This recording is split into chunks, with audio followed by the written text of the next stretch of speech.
ওর বাড়ি হলো মক্কায়, তায়েফে তার আঙ্গুরের বাগান।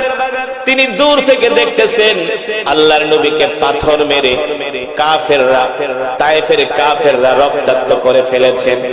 উদ্বা তার গোলাম মালিককে ডাক দিয়া বলে, গোলাম এদিকে আয়।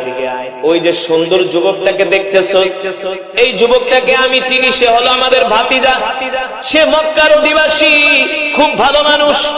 যদিও সে নিজেকে নবী দাবি করে, আমরা তাকে নবী মানি না। তার মতো চরিত্রবান ভালো মানুষ, আখলাকওয়ালা মানুষ মক্কার জমিনে একজনও নাই। আহারে বেচারা মক্কা থেকে আসছে তায়েফে দাওয়াত দিতে, তায়েফের মানুষগুলা দাওয়াত গ্রহণ করে নাই। আমরাও কোনোদিন মুহাম্মাদের হাতে গায়ে হাত দেই নাই, কিন্তু তায়েফের কাফেরেরা ভাতিজা মুহাম্মদকে এমন ভাবে পাথর মেরে রক্তাক্ত করলো, আল্লাহর নবীর দুশমন উতবার মায়া লেগে গেল। ভাই মুহাম্মদ তো আমাদেরই আত্মীয়, আমাদেরই ভাতিজা, আত্মীয়তার সম্পর্কের একটা দোল খেতে শুরু করলো। আরে আপনার যত বড় দুশমন হোক, যদি আপনার কোনো আত্মীয় বিদেশে যায়, কোনো দেশে যায় বিপদে পড়ে, আপনার মায়া লাগবে কি লাগবে না? আত্মীয়তার একটা টান আছে কি আছে না? উতবা বলে, মুহাম্মদ আমাদের শত্রু হতে পারে, মুহাম্মদকে আমরা দুশমন মনে করতে পারি, কিন্তু সে তো আমাদের ভাতিজা। হায়রে এত ভালো মানুষটাকে তায়েফের কাফেররা এইভাবে রক্তাক্ত করলো। উতবা তার গোলাম মালিককে ডাক দিয়া বলে, মালিক যাও এক পেয়ালা আঙ্গুর নিয়ে ভাতিজা মুহাম্মদকে দিয়ে আসো।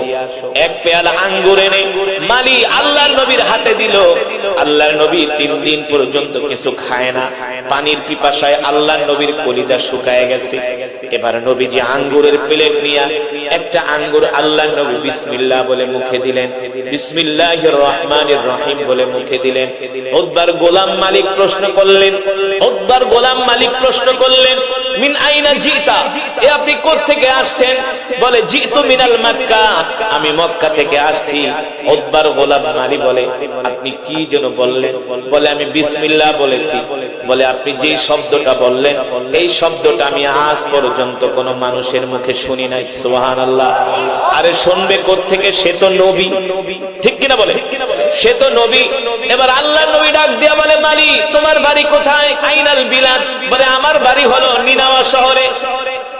আল্লাহর নবী ডাক দিয়া বলে, তোমার বাড়ি যদি নিনাওয়া শহরে হয়, ওই নিনাওয়া শহরে আমার একজন ভাই আছে। গোলাম মালি বলে, আপনার ভাইয়ের নাম কি? বলে, আমার ভাই হলো নবী, তার নাম হলো ইউনুস বাত্তা আলাইহিস সালাম। গোলাম মালি বলে, আপনি ইউনুসকে কিভাবে চিনেন? বলে, কেন চিনব না, ইউনুস নবী।